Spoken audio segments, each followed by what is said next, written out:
Egaa qophii ayyaanaa maalirra geessanii maalirra jirtu jechuun keessan waanuma hin oolledha. Egaa qophii ayyaanaa viidiyoo wal duraa duubaan isin biraan ga'a jedheen ture. Yoo yaashama harka fuune kabajamtoota daawwattoota keenya nageenya koo kan jaalalaa kan kabajaa bakka jirtan maratti isiniif haa ta'u. Akkam jirtu daawwattoota kiyyaa isiniin jedha. Egaa baga jala bultii ayyaana waggaa geessanii har'i jimaata jechuudha. Yaa'u guyyaa boruu malee guyyaa iftaanii ayyaana jechuudha. Egaa maalan isinitti agarsiisa? Dhugaa dubbachuudhaaf waa hedduun hojjetadhe ittiin nuunaa ga'u ittiin naanaa ga'u hojii xumurillee isiniin jedha. Egaa yeroo qophaa ta'anii hojiin xiqqoo namatti cimti. Kanaaf wal duraa duubanii hojii dafnee wal jalaa baafachuu qabna. Akkuma argitanii kun kennettoodha. Kennettoo guyyaa kaleessaa akaayee yeroon akaa'u sana yeroon jalqabu sana viidiyoo isinii waraabeen ture.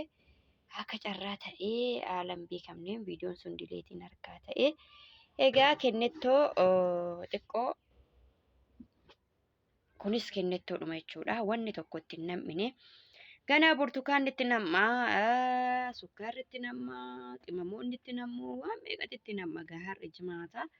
Yaa'u har'a yoo itti naqee gaafa sanbata guddaatti baay'ee tokko ni guba jechuudha. Kanaafi akkuma argitanii wanna tokko itti hin nam'ne yeroo dhunnus yeroo waan hundumayyuu itti nam'u viidiyoon isinii godha. Wal duraa duubaan ayyaana waggaa akkamitti akka dabarsaa jirru maal akka qopheessaa jirru wal duraa duubaan isinittiin qabaan isiniin jedha. Isinittiin qaba yookiin isiniin daawwachiisadha. Egaa daawwattoota keenya asitti immoo kan argitanii shunkurtii muree hin xumurre garuu firiija keessaan baase kana jechuudha. Muree firiija keessa kaawwadhee isiniin jedha. Maaliif guyyaa'uma sana hojii ofitti baay'isuun waan meeqatti kaachuun hin ta'u jechuudha dhugaa dubbachuudhaaf. Maaliif ana xiqqoo natti ulfaata yoon wal jala baase malee innumtiin guyyaa gaafa sanaa ka'ee guyyuma gaafa sanaa walirra naqu suni ana xiqqoo natti ulfaata. Maaliif qophaa koo waanan jiruufi wal jala haala kana fakkaatu wal jala baasa jedhee hojiilee kana guyyaa kaleessaatti kan hin hojjedhe.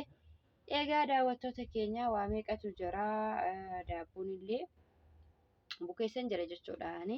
Irshoo maleen bukeesse sababni isaa yoon irshoodhaan bukeesse na jalaati qomoxxoxa waan ta'eef inni illee as jira jechuudha. Kana keessa jira. Yaa'u bakka qorraa jechuudha. Kushiinaa ishii xiqqishu sana kaa'ee jechuudha. Kennettoo kanas manatti waliin galchanii sababa isaa yeroo bubbuusan lafatti bubbu'uu akkasuma tisiisa wal galchuu waa meeqatu jira.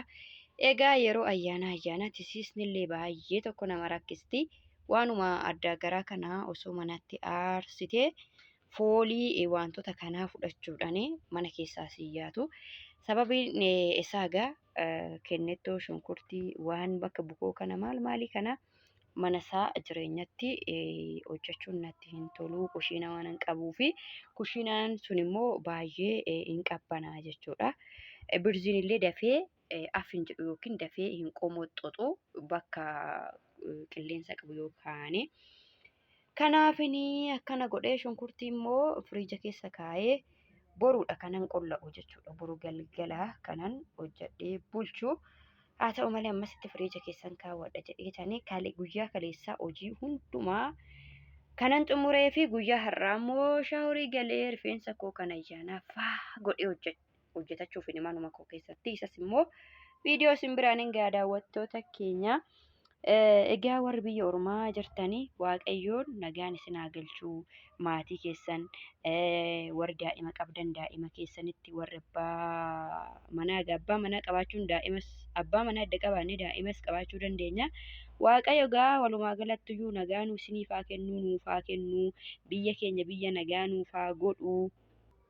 Haala hundumaa waaqayyo yoo nagaa nuuf godhee biyya keenya nagaa nuuf godhee nullee nagaatti biyya keenya keessa jiraachuu dandeenya waan ta'eef nagaadhaan ayyaana waggaa akka dabarsinu nu haa gargaaru isin haa gargaaru. Egaa obboloota koo viidiyoo koo laayikii godhaa na gargaara na jajjabeessaa yaadas naa kennaa yaada keessan nan jaaladha nan kabajaa. Isiniin jedhaa yeroo baay'ee arrabsoo hin baay'atinaa wantoota tokko tokko irratti akka namni tokko irraa baratuu fi arrabsoon nama hin barsiisu nama hin deebisu.